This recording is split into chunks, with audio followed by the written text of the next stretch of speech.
ان سپاہیوں کی سلیکشن کے بعد دوسرا مرحلہ شروع ہوتا ہے. مشکل ہے اس عمل میں ان فوجیوں کو ایک سخت تربیتی پروگرام سے گزرنا پڑتا ہے. Hello guys, welcome to our channel. اور آج ہم لے کے آئے ہیں Israel army versus Pakistani elite commandos.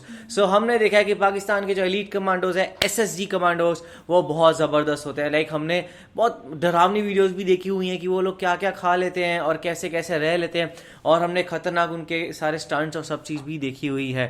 اب اسرائیلی فورسز کے بارے میں اتنا نہیں پتا ہے، تو کیا وہ پاکستان کے جو SSG کمانڈوز ہیں کیا ان کو میچ کر سکتے ہیں کہ نہیں، تو وہ ہم دیکھ لیتے ہیں. اور ہم لوگوں نے دیکھ رکھا ہے پرانی ویڈیوز میں بھی، ہے نا، جہاں پہ مطلب کہ پاکستان آرمی کو بہت بڑھ چڑھ کر دکھایا گیا، یہ دکھایا گیا کہ وہ کتنی زیادہ اسٹرانگ ہے. پر ہم لوگوں نے کبھی بھی نہیں دیکھا کہ اسرائیلی آرمی کے بارے میں، نہ ہی ہم لوگوں نے کبھی جانا.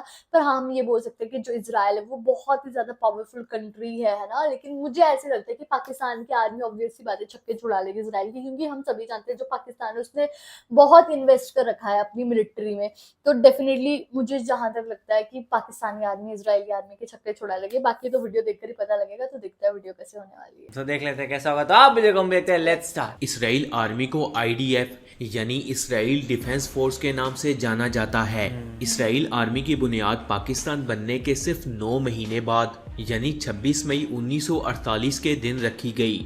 اس کی آرمی کے پاس اس وقت ایکٹیو پرسنلز کی تعداد 1,69,500 ہے، جبکہ ریزرو پرسنلز کی تعداد 4,65,000 ہے.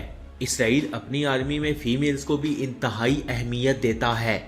2016 میں اسرائیلی آرمی کی تعداد 1,20,000 تھی، اور ان 1,20,000 میں سے 60,000 مرد اور 60,000 فیمیلز تھیں. واہ، یہ تو جو بہت بڑی یہودی بات ہے. مرد فوجیوں کے شانہ بشانہ ہو کر دشمن کا مقابلہ کرتی ہیں. فرینڈز، اگر ہم اسرائیلی اسپیشل فورس کی بات کریں تو اس کے کمانڈوز بھی انتہائی ٹرینڈ ہیں، جن کو مختلف دستوں میں تشکیل دیا گیا ہے. اور ان اسپیشل دستوں کے کام ایک دوسرے سے الگ ہیں، جن میں جاسوسی، یرغمالیوں کو بچانے، انسداد دہشت گردی، تخریب کاری اور ٹارگٹ کلنگ کو روکنے جیسے مشنز کو سر انجام دینا ہے. کافی حالانکہ ہے ان تمام کمانڈوز کی ٹریننگ ایک ساتھ ہی کی جاتی ہے. فرینڈز، اسرائیل آرمی کی فیمس اسپیشل یونٹس یہ ہیں. سیرت مٹکل، یہ IDF یعنی اسرائیل آرمی کی most elite special force unit ہے، جس کے کمانڈوز کا کام انتہائی پیچیدہ اور حساس مشنز کو سر انجام دینا ہے. شاہید 13، یہ اسرائیلی بحریہ کے کمانڈوز کی یونٹ ہے جو سمندری آپریشنز بشمول ساحلی جاسوسی، تخریب کاری اور بحری جہازوں پر آپریشن کرنے کی ذمہ دار ہے. یہ ان کے اسپیشل فورسز ہیں. شیل ڈاگ، یہ کمانڈوز یونٹ اسرائیلی ایئر فورس سے منسلک ہے اور ہر قسم کی فضائی کارروائیوں کو انجام دینے کی ذمہ دار ہے، بشمول فضائی جاسوسی، تلاش، ریسکیو آپریشنز اور ہوائی اڈوں کی حفاظت کرنا. واو.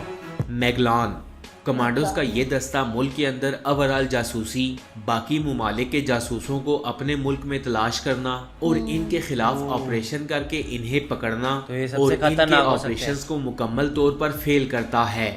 اگر ہم ان کمانڈوز کی ٹریننگ کی بات کریں تو اسرائیلی اسپیشل فورس میں فوج کے بہترین اور ذہین سپاہیوں کو منتخب کیا جاتا ہے، اور ان کی ٹریننگ بھی سخت، مشکل اور بے مثال ہوتی ہے. ان کمانڈوز کی تربیت فوجیوں کو ان کی جسمانی اور ان کے ذہنوں کی آخری حد تک دھکیلنے کے لیے کی جاتی ہے، جو انہیں انتہائی مشکل اور خطرناک مشنز کے لیے تیار کرتی ہے. اس پوری ٹریننگ میں میل اور فیمیل ایک ساتھ ٹریننگ کرتے ہیں.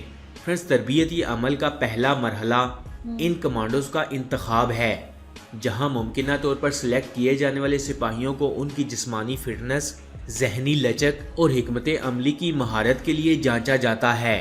کمانڈوز بننے کے لیے ان سپاہیوں کے انتخاب کا عمل انتہائی مشکل ہے، جہاں امیدواروں کو انتہائی دباؤ میں غیر معمولی طاقت، چستی، برداشت اور تنقیدی سوچ کا مظاہرہ کرنے کی ضرورت ہوتی ہے. ان سپاہیوں کی سلیکشن کے بعد دوسرا مرحلہ شروع ہوتا ہے. مشکل ہے اس عمل میں ان فوجیوں کو ایک سخت تربیتی پروگرام سے گزرنا پڑتا ہے، جو کہ کئی ماہ تک جاری رہتا ہے. اس ٹریننگ میں کئی کلومیٹر تک دوڑ، hand fighting, paragliding, rifles, hand grenade چلانے کی training, martial arts, heavy machine guns